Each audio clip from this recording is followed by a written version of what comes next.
இலங்கையில நாளுக்கு நாள் பதிவாகிட்டு இருக்கக்கூடிய செய்திகளை பார்க்கும்போது இலங்கையில மறுபடியும் மிகப்பெரிய ஒரு பொருளாதார நெருக்கடி ஏற்பட போகுதா அப்படிங்கிற ஒரு மிகப்பெரிய கேள்வி எழுப்பப்படுது. இப்படியான செய்திகள்ல இந்த நாட்டோட பொருளாதாரம் எந்த நிலைக்கு போகுது, எந்த நிலைக்கு தள்ளப்படுது, எதிர்வரும் நாட்கள்ல நாட்டோட பொருளாதாரம் மிகவும் மோசமான ஒரு நிலைக்கு தள்ளப்பட போகுதா அப்படிங்கிற ஒரு சந்தேகமும் எழுந்திருக்கு. இதுக்கான காரணம் என்ன அப்படின்னா, அரசாங்கம் மூலமா மிக முக்கியமான ஒரு அறிவிப்பு வெளியாகுது.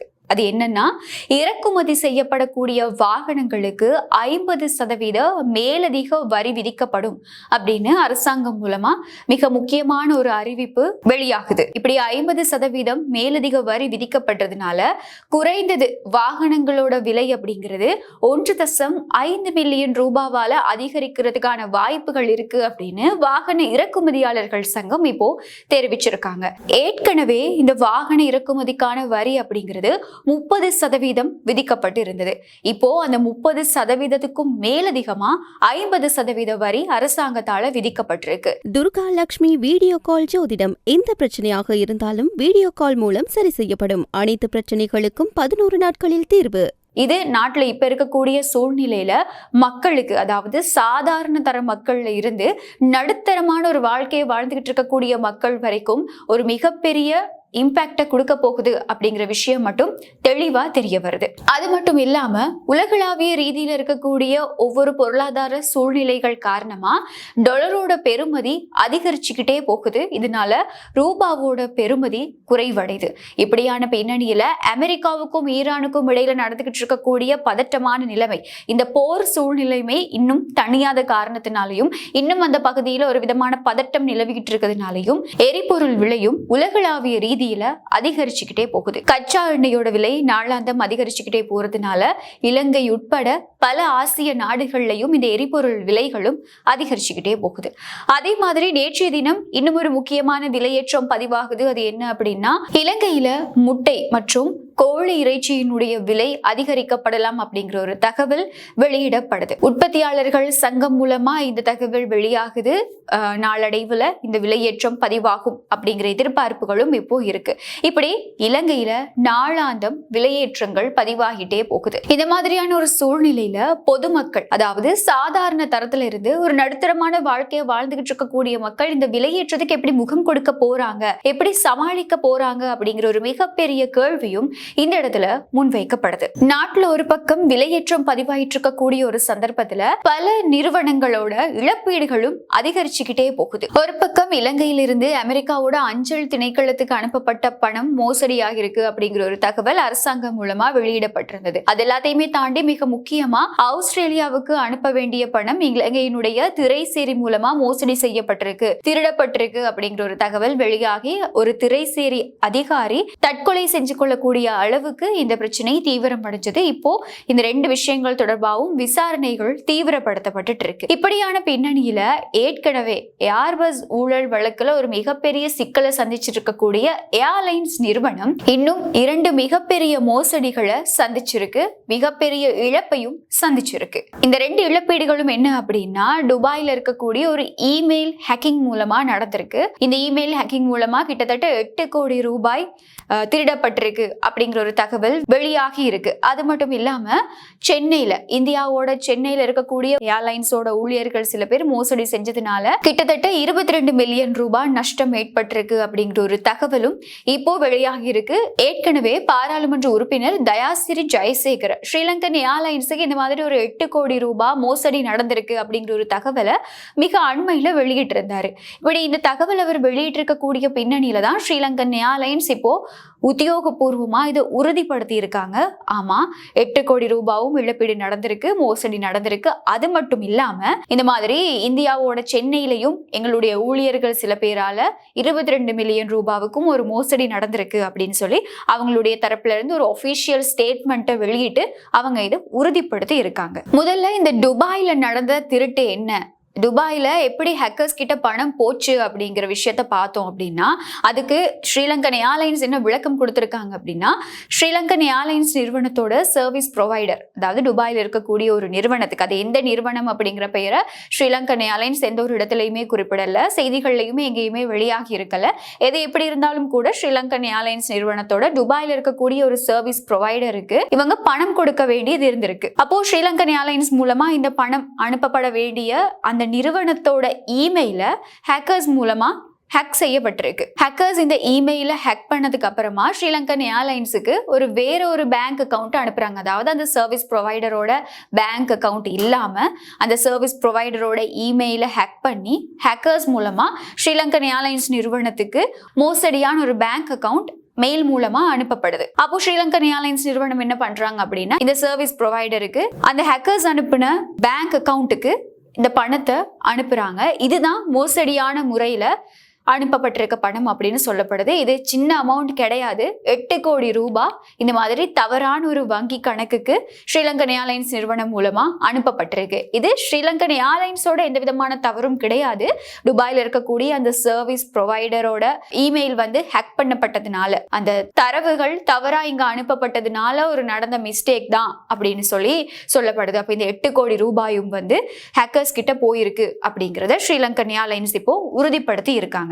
அதாவது சிம்பிளா சொல்லணும் அப்படின்னா, ஹேக்கர்ஸ் தவறான ஒரு பேங்க் அக்கௌண்ட்டை ஸ்ரீலங்கன் ஏர்லைன்ஸ் நிறுவனத்தோட அதிகாரிகளுக்கு அனுப்பி அந்த அதிகாரிகளை அது உண்மையான பேங்க் அக்கௌண்ட் தான் அப்படின்னு நம்ப வச்சு 8 கோடி ரூபாயை அந்த அக்கௌண்ட்டுக்கு பெற்றிருக்காங்க. இதுதான் நடந்திருக்கு. இதெல்லாம் நடந்ததுக்கு அப்புறம், அதாவது இந்த பணப்பரிமாற்றம் நடந்ததுக்கு அப்புறம் தான் இது ஒரு இமெயில் ஃப்ராட் அப்படிங்கிறதே ஸ்ரீலங்கன் ஏர்லைன்ஸ் நிறுவனத்துக்கு தெரிய வந்திருக்கு. இப்போ இலங்கையில் இருக்கக்கூடிய சிஐடி, அது மட்டும் இல்லாம துபாயில் இருக்கக்கூடிய விசாரணை அதிகாரிகள் எல்லாமே இந்த பணம் தொடர்பா தீவிர விசாரணைகளை முன்னெடுத்து இருக்காங்க அப்படின்னு சொல்லி ஸ்ரீலங்கன் ஏர்லைன்ஸ் நிறுவனம் அவங்களோட உத்தியோகபூர்வ அறிவிப்புல தெரிவிச்சிருக்காங்க. இப்படி துபாயில ஹேக்கர்ஸ் மூலமா திருடப்பட்ட 8 கோடி ரூபாய் பணம் ஒரு பக்கம் இருக்க, இந்தியால இருக்கக்கூடிய சென்னையிலையும் இந்த ஸ்ரீலங்கன் ஏர்லைன்ஸ் நிறுவனத்தோட ஊழியர்கள், அதாவது இந்தியாவில் இருக்கக்கூடிய ஊழியர்கள் சில பேர் 22 மில்லியன் ரூபாய் மோசடிய நிறுவனத்துக்கு செஞ்சிருக்காங்க. ஃபேக்கான கையெழுத்து, ஃபேக்கான டாக்குமெண்ட்ஸ் அப்படின்னு சொல்லி இது எல்லாத்தையுமே ப்ரிப்பேர் பண்ணி கிட்டத்தட்ட 22 மில்லியன் ரூபாவை மோசடியா கொஞ்ச நாட்களாவே செஞ்சிட்டு இருந்திருக்காங்க. கம்பெனிக்குள்ளேயே இப்படி இன்டர்னலான ஒரு பிரச்சனை நடந்துகிட்டு இருக்குது. கொஞ்ச நாட்களுக்கு பிறகுதான் தெரிய வருது. இப்போ இந்த ஊழியர்கள் தலைமறைவாகி இருக்கதாவும் ஒரு தகவல் வெளியாகி இருக்கு. இந்த மாதிரி 2 மோசடிகளுக்கு தான் ஸ்ரீலங்கன் ஏர்லைன்ஸ் நிறுவனம் முகம் கொடுத்திருக்கு. இந்த 2 மோசடிகளுக்கும் ஸ்ரீலங்கன் ஏர்லைன்ஸ் நிறுவனம் என்ன மாதிரியான நடவடிக்கைகளை இப்போ எடுத்துக்கிட்டு இருக்காங்க அப்படிங்கிற ஒரு கேள்வி எழுப்பப்படக்கூடிய இடத்துல, முதலாவதா இந்த துபாயில நடந்த ஹேக்கர்ஸோட திருட்டுக்கு ஸ்ரீலங்கன் ஏர்லைன்ஸ் நிறுவனம் என்ன பண்ணிருக்காங்க அப்படின்னா, இந்த சர்வீஸ் ப்ரொவைடரோட பேங்கிங் அக்கௌண்ட்டோ அப்படி இல்லைன்னா அவங்களுடைய இமெயிலோ எங்களோட பொறுப்புல கிடையாது. அப்போ அவங்களுக்கு பணம் சேராததுக்கு எப்பவுமே நாங்க பொறுப்பு சொல்ல முடியாது, அது எங்களுடைய கண்ட்ரோல்ல இல்லை அப்படின்னு சொல்லி ஸ்ரீலங்கன் ஏர்லைன்ஸ் நிறுவனம் அவங்களுடைய உத்தியோகபூர்வ அறிவிப்புல தெரிவிச்சிருக்காங்க. சென்னையில ஊழியர்கள் மூலமாவே நடந்த இந்த மோசடி திருட்டுக்கு என்ன நடவடிக்கை எடுத்திருக்காங்க அப்படின்னா, உரிய போலீசார் கிட்ட இது தொடர்பா முறைப்பாடு வழங்கி இப்போ விசாரணைகளை நடத்தி இந்த பணத்தை எப்படி மீட்க முடியும் அப்படிங்கிற நடவடிக்கைகளை ஸ்ரீலங்கன் ஏர்லைன்ஸ் நிறுவனம் மேற்கொண்டுட்டு இருக்கதா தான் இப்போ தகவல்கள் வெளியாகி இருக்கு. என்னதான் ஸ்ரீலங்கன் ஏர்லைன்ஸ் நிறுவனம் இந்த 2 மோசடிகள் தொடர்பாகவும் இப்ப நடவடிக்கைகள் மேற்கொண்டுட்டு இருந்தாலும் கூட, துபாயில 8 கோடி ரூபாய், இந்தியால கிட்டத்தட்ட 2.2 மில்லியன் ரூபாய் அப்படின்னு சொல்லி ஒரு மிகப்பெரிய தொகையை இழந்திருக்காங்க. இந்த மோசடி சம்பவங்கள் ஸ்ரீலங்கன் ஏர்லைன்ஸ் நிறுவனத்துக்குள்ள செக்யூரிட்டி சிஸ்டம் இவ்வளவு வீக்கா இருக்கா? எப்படி இவ்வளவு சீக்கிரம் இந்த மாதிரியான மோசடி சம்பவங்கள் நடைபெறும்?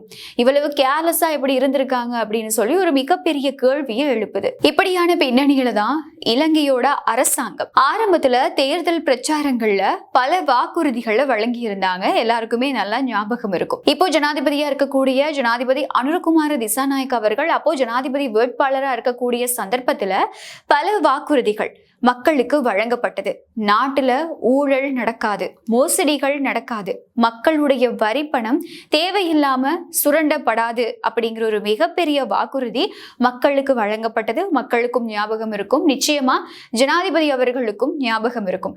இப்படியான பின்னணியில தான் நாட்டுல இந்த தேசிய மக்கள் சக்தி அரசாங்கம் ஆட்சிக்கு வந்த நாள்ல இருந்து இப்ப வரைக்கும் பல பண மோசடிகள் நடந்து முடிஞ்சிருக்கு. மிக முக்கியமா அமெரிக்காவோட அஞ்சல் திணைக்களத்துக்கு அனுப்ப வேண்டிய பணம் வேறொரு தரப்புக்கு அனுப்பப்பட்டிருக்கதா நலிந்த ஜெயதீச அமைச்சரவை ஊடகவியலாளர் சந்திப்புல வெளிப்படுத்துறாரு. அதுவும் இந்த திரைசேரி விஷயம் சம்பந்தமா எழுப்பப்பட்ட கேள்விகளுக்கு பதிலளிக்கும் போது இன்னொரு விஷயத்தையும் சொல்றேன் அப்படின்னு சொல்லி எக்ஸ்ட்ராவா சொன்ன ஒரு விஷயம் தான் இந்த அமெரிக்காவோட தபால் திணைக்களத்துக்கு தவறுதலா அனுப்பப்பட்ட பணத்தை பத்தி அவர் வெளிப்படுத்தின விஷயமும் கூட. இது ஒரு பக்கம் இருக்க, திரைசேரியிலிருந்து காணாம போன பணம் ஃபர்ஸ்டா இது ஹேக்கர்ஸ் மூலமா திருடப்பட்டது அப்படின்னு சொன்னாங்க.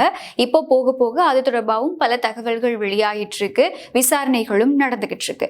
இப்படியான பின்னணியில ஏற்கனவே ஏர்பஸ் ஊழல் வழக்குல மிகப்பெரிய ஒரு சர்ச்சையை எதிர்கொண்டுட்டு இருக்கக்கூடிய ஸ்ரீலங்கன் ஏர்லைன்ஸ் நிறுவனமும் இந்த மாதிரி ஒரு மிகப்பெரிய தொகையை இழந்திருக்கு. இதுக்கெல்லாம் நஷ்ட ஈடு எப்படி செலுத்தப்பட போகுது அப்படிங்கிற ஒரு கேள்வி இந்த இடத்துல எழுப்பப்படுது. இது ஒரு பக்கம் இருக்க, நான் முதல்ல சொன்ன விஷயத்துக்கே மறுபடியும் வரேன். நாட்டுல விலையேற்றம் அப்படிங்கிறது அதிகரிச்சுக்கிட்டே போகுது. இப்போ அண்மையில் அதிகரிக்கப்பட்ட இந்த வரி அதிகரிப்பு, வாகன இறக்குமதி செய்யும் போது மேலதிகமா விதிக்கப்படக்கூடிய இந்த 50% வரி அப்படிங்கிறது இவங்களுடைய தேர்தல் வாக்குறுதிகள்ல எப்படி இருந்தது அப்படின்னா, அப்போ இருந்த ஆட்சியாளர்கள் வாகன இறக்குமதிகளுக்கு பல கட்டுப்பாடுகள் விதிச்சிருக்காங்க.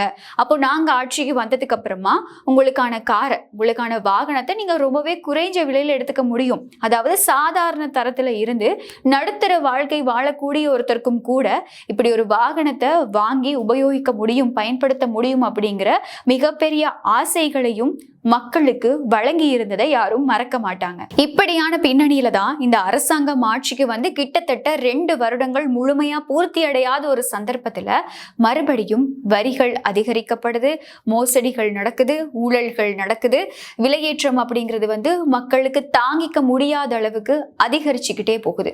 இது யாருடைய பிழை அப்படிங்கிற கேள்வி இந்த இடத்துல எழுப்பப்படுது. அரசாங்க நிறுவனங்கள்ல நடந்துகிட்டு இருக்கக்கூடிய மோசடி ஒரு பக்கம் அப்படின்னா, அரசாங்கத்தால மக்களுக்கு விதிக்கப்படக்கூடிய வரிகளும் ஒரு பக்கம் பிரச்சனையாவே மாறிக்கிட்டு இருக்கு. அப்போ இந்த இழப்பீடுகள் எல்லாம் எங்க இருந்து செலுத்தப்பட போகுது? மறுபடியும் மக்கள் வரி பணத்துல இந்த அரசாங்கமும் கை வைக்க போறாங்களா? இதுக்கெல்லாம் என்ன மாதிரியான பதில் கொடுக்க தயாரா இருக்காங்க அப்படிங்கிறத பொறுத்திருந்து பார்க்கலாம். இது தொடர்பா நீங்க என்ன நினைக்கிறீங்க அப்படிங்கிறதையும் கமெண்ட்ல சொல்ல மறக்காதீங்க. மறுபடியும் இன்னொரு வீடியோல சந்திக்கலாம். துர்கா லட்சுமி வீடியோ கால் ஜோதிடம். எந்த பிரச்சனையாக இருந்தாலும் வீடியோ கால் மூலம் சரி செய்யப்படும். அனைத்து பிரச்சனைகளுக்கும் 11 நாட்களில் தீர்வு.